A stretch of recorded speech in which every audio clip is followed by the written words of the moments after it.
hasil penyadapan. Dia ini saksi ini, ya, ini saksi ahli atau saksi fakta? Kalau saksi fakta artinya kan dia melihat kejadian, ya. Ini kan yang namanya saksi de auditu. Ya. Ini buat saya, ya, ini satu pengalaman buruk dalam penegakan hukum kita.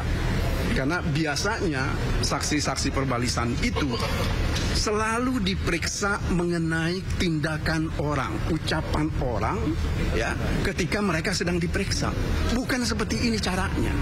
Jadi apa yang saya katakan, inilah cara-cara buruk yang dilakukan oleh KPK untuk merusak, ya, proses hukum yang sedang terjadi sekarang ini. Ini yang patut kita sesalkan. Apalagi kalau memang betul, misalnya ini mereka lakukan untuk kepentingan orang tertentu, ya maka tamatlah yang namanya negara hukum Republik Indonesia. Sengaja dirusak untuk gengsi dari orang-orang yang ya sepatutnya tidak perlu dilindungi. Karena apalagi kalau orang-orang ini adalah orang-orang yang mencoba membuat tirani baru, ya. Mereka akan menjadi ya semacam kekuatan baru di dalam politik di negara ini. Ini tidak boleh terjadi seperti itu, ya. Apalagi kalau kita hubungkan dengan politik, pasti ini akan merusak seluruh sistem demokrasi. Ini saya kira yang saya bisa sampaikan kepada kawan-kawan. Terima kasih atas perhatiannya. Nanti akan dilanjutkan oleh Febri. Sebelum itu, ini kan tadi sudah dijelaskan panjang lebar, ya. Tapi pertanyaannya kemarin 2 kali mengajukan pra peradilan saja gugur di Pengadilan Negeri Jakarta Selatan. Seyakin apa kubunya Mas Hasto ini untuk bisa memenangkan atau mencari keadilan di Pengadilan Tipikor ini? Terus yang kedua itu soal kemarin kan teman Abang sempat langsung ngajuin eksepsi. Ya. Apakah hal itu juga akan diajukan juga oleh Mas Hasto di hari ini atau nanti di persidangan selanjutnya? Pertama begini, kalau mengenai soal pra-peradilan, saya kira sudah jelas, ya.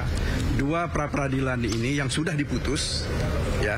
Pertama karena tidak dapat diterima sebab kita dianggap melakukan kesalahan administratif dengan cara menggabung 2 permohonan menjadi 1 permohonan.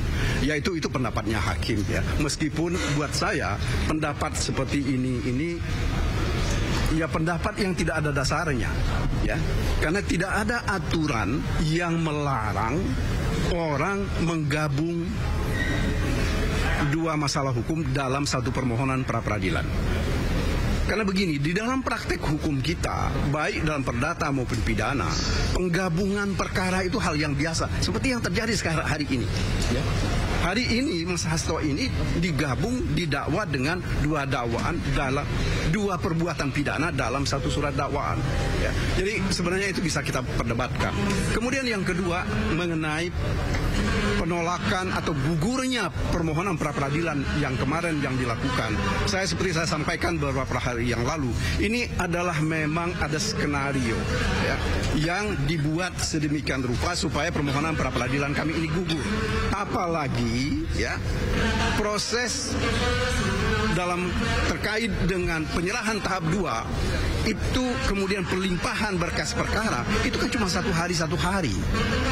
Artinya ini memang betul-betul ada speedy trial, ya, dalam tanda kutip, ya. Artinya ada yang memang menghendaki supaya itu digagalkan. Sungguh sesuatu yang akan menjadi catatan buruk di negara ini. Saya kira itu. Jadi yakin bisa menang di Pengadilan Tipikor? Insya Allah. Ya. Kalau eksepsi disiapkan hari ini juga? Eksepsi kami belum akan sampaikan hari ini karena kami ingin betul-betul mencoba menyampaikan eksepsi ini dengan eksepsi yang baik, dalam arti bahwa kami tidak hanya akan bicara soal teknis perkara, ya, tetapi ada hal-hal yang lain yang akan kami sampaikan dari awal sehingga pembelaan nanti arahnya adalah seperti itu. Oke, betul. Saya kira cukup dulu, ya, karena harus ke bawah. Terima kasih. Ya. Terima kasih, Febri. Terima kasih, Pak Menteri.